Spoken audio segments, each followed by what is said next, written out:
On average, people today are getting married later than previous generations. In fact, the average age of first marriage is now over 27 for men and nearly 29 for women. But why are people waiting so long to get hitched? And does this trend have anything to do with how much money they make? To answer these questions, let's look at some data. The Council of Contemporary Families asked respondents about their ideal age to marry. Men said 26 while women said 24. The average age of first marriage has been creeping up since the 1960s, when it was 24 men and 18 for women. You can also see that age of first marriage for both men and women peaked in the early 1950s. It's just after World War II. After that, it gradually declined until the 1960s, when there was a baby boom. Then after that, it gradually increased again.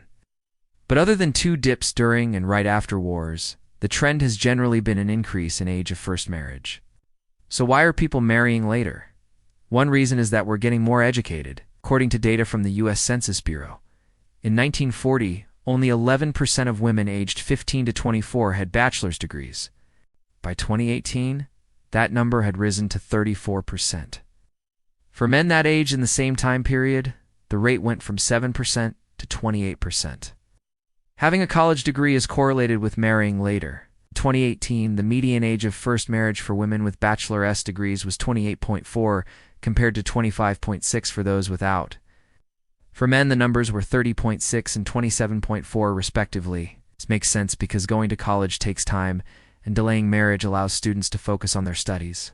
It could also be that people who want to go to college tend to be more educated and intelligent, and therefore smarter about making life decisions like when to settle down. Or maybe having a higher education simply means having access to better birth control options.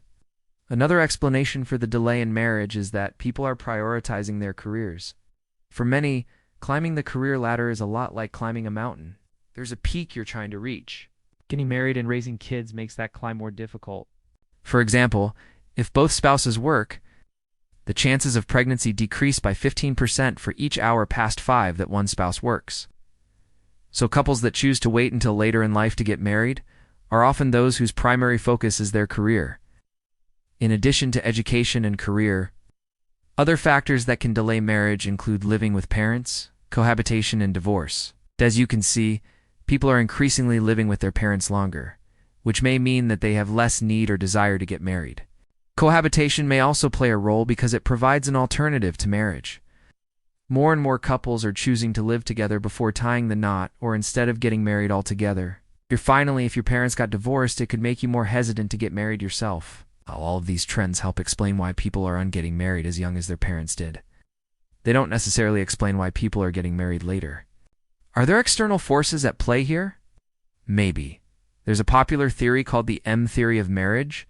M stands for money. According to proponents of the theory, people will marry when they feel financially secure enough to support themselves and a family.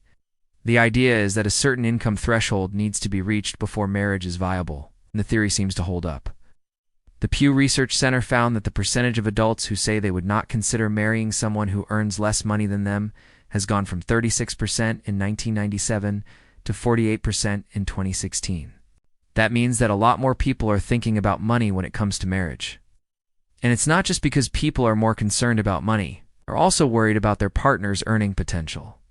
As you can see, the percentage of people who say they would not marry someone who doesn't have a job has gone from 43% in 1997 to 60% in 2016.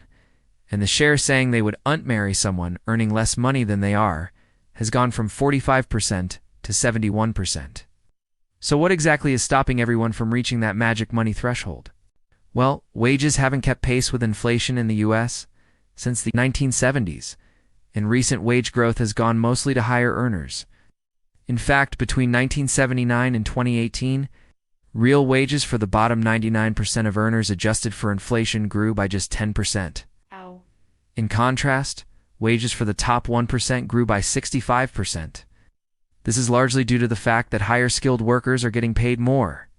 At the same time, low-skilled workers have seen stagnant wages, because the types of jobs that require low skills are becoming more automated. For example, cashiers. Toll booth operators and telemarketers are increasingly being replaced by self-checkout kiosks, automated phone systems, and AI chatbots. On top of that, globalization has made it easier for companies to outsource low-skilled jobs to lower-cost countries. Between 1990 and 2016, China and India accounted for about half of the net loss in U.S. manufacturing jobs. All of this has led to wage inequality. And according to our marriage theory, it's one of the reasons why people are waiting longer to get married. But there's another possible culprit: housing. A 2019 study by the Federal Reserve Bank of Dallas found that rising housing costs were responsible for the slowdown in marriage rates. Specifically, the study found that a 10% increase in local housing prices led to a 4% decrease in the marriage rate. Why? Well, buying a house is expensive, and owning a home is a major financial responsibility. Therefore, it makes sense that people want to be financially stable before taking that step. What's interesting is that the study found that the impact of rising housing prices on marriage rates is greater for younger people. This suggests that millennials are particularly affected by high housing costs. And it's no secret that they're having a hard time affording homes. In fact, they're renting longer than previous generations and buying homes later. According to a report from Fannie Mae, millennials are 15 percentage points less likely than previous generations to own a home at age 30. And when they do buy a home, it's later in life and for less money. But if people are waiting to get married because of high housing costs, then shouldn't we see a similar delay in childbearing? After all, having kids is also expensive and a big responsibility. Yet the age of first-time mothers is not increasing. In fact, according to the CDC, the average age of a first-time mother in the U.S. peaked in 2007 at 25.5 years old and has been decreasing ever since. This suggests that people are still having kids but forgoing the associated costs of raising a family. How well? According to a Brookings Institution report, Americans are increasingly having children out of wedlock. In 1960, only 5% of babies were born to unmarried mothers. By 2018, that number had risen to 39%. This is happening because people are living together without getting married, as we mentioned earlier. Cohabitation has become more common over the past few decades, especially among younger people. It provides a way to test drive marriage without actually committing to it. In fact, most couples who cohabitate eventually get married or have kids. So it seems that many people use this living arrangement to figure out whether or not they're really ready for marriage and kids. Now you might be wondering, are people having kids just because they don't want to get married? Not really.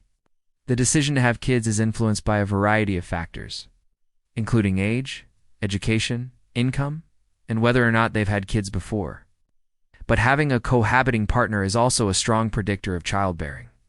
If you look at the percentage of women who have given birth within 5 years of first forming a cohabiting relationship, you can see that it's almost the same whether or not they're married. So to answer the question posed in the beginning of this video, yes. How much money you make does have something to do with when you get married. According to our theory, people won't get married until they feel financially secure, which we measure by whether or not they're making enough money to buy a house. And according to data from the Dallas Fed, rising housing costs are a big reason why people are waiting longer to get married. But that doesn't mean that money is the only thing people are thinking about when it comes to marriage. Other factors such as age, education, career, and perhaps even parenting experience play a role too.